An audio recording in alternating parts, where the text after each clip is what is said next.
आपके घर में किसी को भी घुटनों में दर्द है, चलते वक्त कर कर सी आवाज़ आती है या उठते बैठते वक्त घुटनों में दर्द होता है, तो ये वीडियो आपके लिए है और बहुत उपयोगी है। इसलिए बिना स्किप किए ये वीडियो पूरा देखें। नमस्ते दोस्तों, मैं हूँ डॉक्टर दीपाली चौधरी और स्वागत है आपका मेरे channel Doctor D's care for you पर।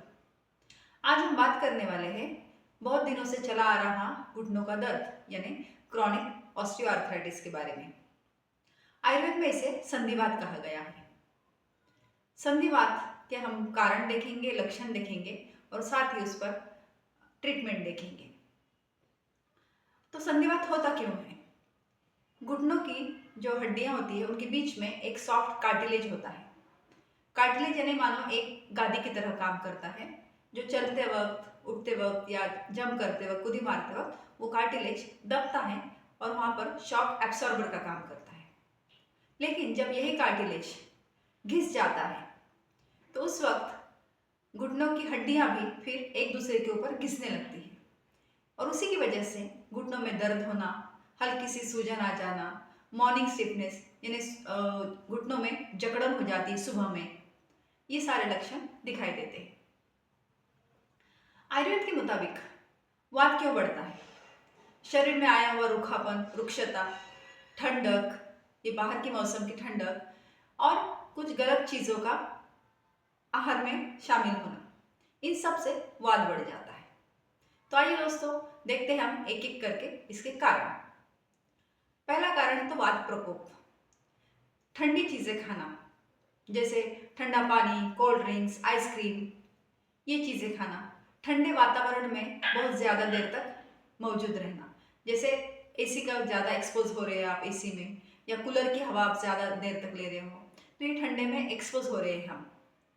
और साथ ही जंक फूड या फिर तले हुए, भुने हुए या ज़्यादा प्रोसेस्ड किए हुए चीज़ें खाना, पैक्ड फूड जिनमें डालडा, मैदा जैसी चीज़ें इस्तेमाल की गई हो, इन चीज़ों से भी वात बढ़ता है और उससे भी अस्थिवात, संधिवात जैसी बीमारी हो सकती है। तीसरी वजह है एक ही जगह बहुत देर तक बैठे रहना। 3 घंटे, 4 घंटे या 5-5 घंटे तक लोग बैठे रहते हैं, जॉब की वजह से बोलो या काम की वजह से बोलो, लेकिन उसका दुष्परिणाम हमारे जॉइंट्स पर हो जाता है। ये उसका एक कारण है। अगला कारण है कि हम अतिश्रम अगर कर लेते हैं तो हमारी बॉडी की जितनी एक शक्ति होती है श्रम करने की, उससे ज़्यादा अगर हम श्रम कर रहे हैं यानी मेहनत कर रहे हैं और हमारी ताकत से ज़्यादा वेट बेयरिंग, हमारी ताकत से ज़्यादा कोई चीज़, हेवी चीज़ हम उठा रहे हैं बार बार, तो फिर ऐसे वक्त में वात प्रकोप होता है। अगला रीज़न है अगर आप ओवरवेट है, मतलब आपका वजन अगर ज़्यादा है, वजन ज़्यादा होने की वजह से सबसे ज़्यादा प्रेशर अगर कहीं पड़ता होगा तो वो नी जॉइंट पर पड़ता है और इसीलिए फिर नी का दर्द शुरू हो जाता है। और लास्ट रीज़न है पुरानी कोई गहरी चोट। अगर आपके घुटनों पर कोई चोट या कोई मार लगा हो पहले कभी भी हिस्ट्री में, पास्ट में, तो फिर उसका नतीजा भी आगे चलकर संधिवात में हो सकता है। तो दोस्तों ये हमने इसके कारण देख लिए। अब इसके लक्षण क्या होते हैं? जैसे कि मैंने पहले आपको बताया कि घुटनों में दर्द होना, चलते वक्त, बैठते वक्त, उठते वक्त दर्द होना, ये इसका मेन लक्षण होता है। दूसरा लक्षण है मॉर्निंग स्टिफनेस, यानी सुबह के वक्त बहुत ज़्यादा जकड़ जाते हैं ये जॉइंट्स और मतलब घुटनों का जॉइंट, तो इसी वजह से क्या हो जाता है कि स्टिफनेस की वजह से मूवमेंट करना बहुत मुश्किल हो जाता है। ये दूसरा लक्षण है। कई पेशेंट में सूजन दिखाई देती है, किसी को कम, किसी को ज़्यादा सूजन भी आती है जॉइंट्स पर। चलते वक्त कटकट सी आवाज़ आती है, क्योंकि वो हड्डियाँ एक दूसरे पर घसते जाती है, उसकी वजह से वो कट कट सी आवाज़ आने लगती है। नेक्स्ट लक्षण है कि अगर ज़्यादा देर तक चलना हो ऐसे पेशेंट को या ऐसे पर्सन को जिसे ऑस्टियोआर्थराइटिस है, तो उसे ज़्यादा देर तक चला नहीं जाता है और ज़्यादा डिस्टेंस भी वो चल नहीं पाता है। तो इस तरह से ये लक्षण हो गए। अब अगर संधिवात है या फिर उसकी शुरुआत भी है तो उसके पथ्य यानी क्या करना चाहिए, क्या खाना चाहिए, ये हम देखते हैं। सबसे पहला पथ्य है, आयुर्वेद कहता है कि वात चिकित्सा में अगर वात को शमन करना है, वात रोग है, संधिवात यानी वात बढ़ा हुआ है, तो जब जब वात कम करना है तो तब तब वात शामक चिकित्सा, यानी कौन सी चिकित्सा, तो स्निग्ध चीजें, स्निग्ध और हल्की और गर्म चीजें, जैसे घर का बना हुआ ताजा खाना खाना चाहिए। 2 चम्मच, मिनिमम 2 चम्मच घी, गाय का घी आप डेली लें। चपाती पर, दाल पर, भात पर, किस पर भी आप घी लेना जरूरी है। फिर गरम सूप ले लो आप, जैसे मूंग की दाल का सूप ले सकते हैं, वेजिटेबल सूप ले सकते हैं। खाने में सौंठ, अश्वगंधा, अदरक और साथ ही दशमूल, इन चीजों का इस्तेमाल करना चाहिए। हल्दी, हल्दी का इस्तेमाल भी करना चाहिए। लहसुन, लहसुन जो है वो मॉर्निंग स्टिफनेस यानी जॉइंट का जो स्टिफनेस है, जकड़न है, वो कम करने में काफी मदद करता है। तो इन सब का हमारे आहार में, हमारे खाने में इस्तेमाल होना चाहिए। दूसरी चीज है, हमें बार बार गर्म पानी भी पीना चाहिए, कभी भी ठंडा पानी ना पिए। जिन किसी को संधिवात होता है या वात के कोई भी लक्षण अगर है तो खासकर विंटर में तो हमें वार्म वाटर ही लेना चाहिए। फिर ड्राई फ्रूट्स भी खा सकते हैं सोक किए हुए, जैसे ड्राई फ्रूट्स में ये कैल्शियम रिच होते हैं, हम सब जानते हैं, तो बादाम, डेट्स। साथ ही हमें दिनचर्या आयुर्वेद में जो बताई गई है कि डेली रूटीन कैसे होना चाहिए वो जरूर फॉलो करना चाहिए। जैसे सुबह उठते ही 1 ग्लास वार्म वाटर लेना चाहिए। फिर उसके बाद हमें हल्का सा अभ्यंग यानी जॉइंट पर गरम तेल या थोड़ा कुमकुमा तेल करके वहाँ पर लगाना चाहिए। और फिर बाद में आतप सेवन यानी थोड़ी देर धूप में बैठना चाहिए।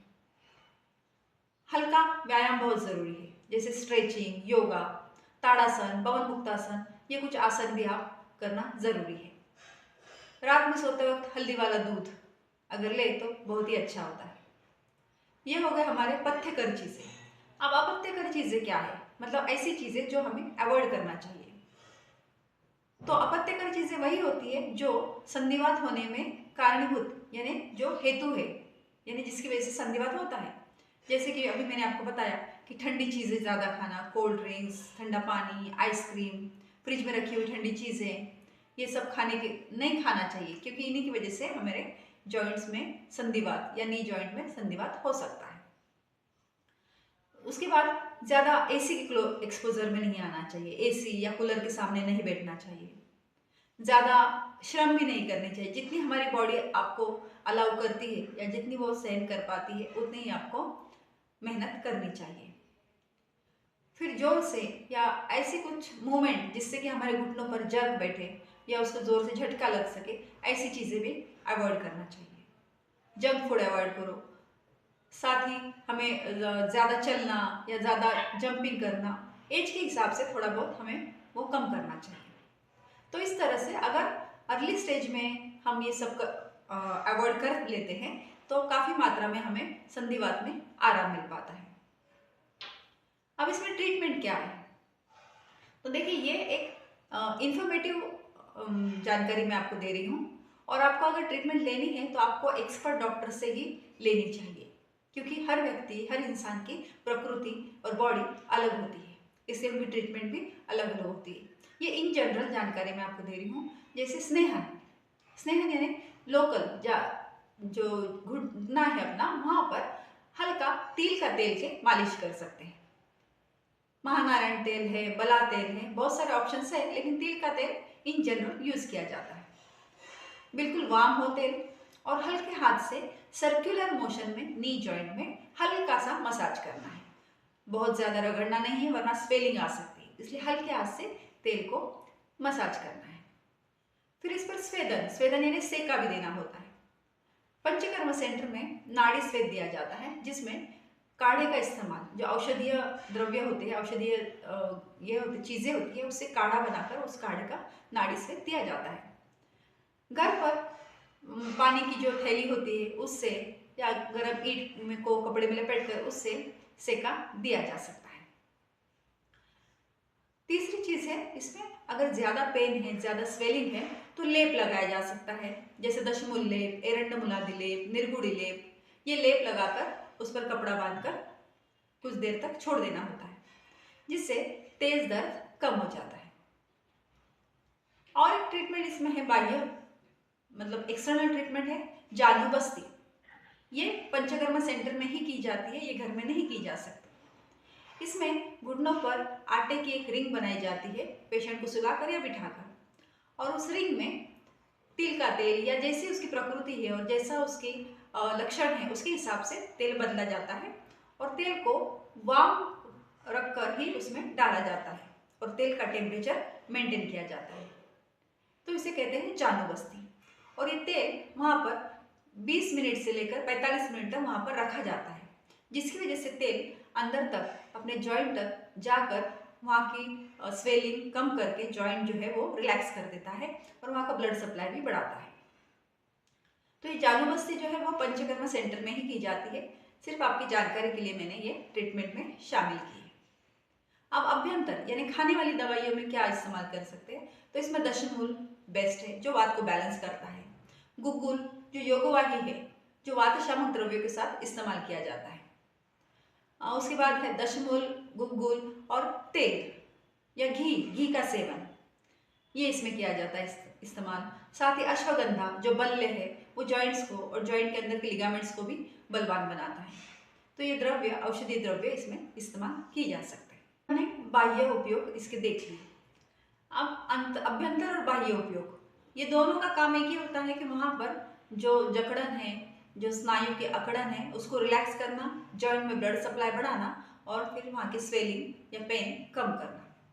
अब जिन लोगों का वेट ज़्यादा होने की वजह से घुटनों में दर्द है या संधिवात हो गया है, उन लोगों को अपनी लाइफस्टाइल और अपना रूटीन अगर चेंज कर दे तो काफ़ी हद तक उनका वेट जो है वो कंट्रोल में आ सकता है, और जिसकी वजह से अल्टीमेटली जॉइंट पेन भी कम हो सकता है। योगा या स्ट्रेचिंग या फिजियोथेरेपी ये भी काफ़ी कारगर साबित होती है अर्ली स्टेज में।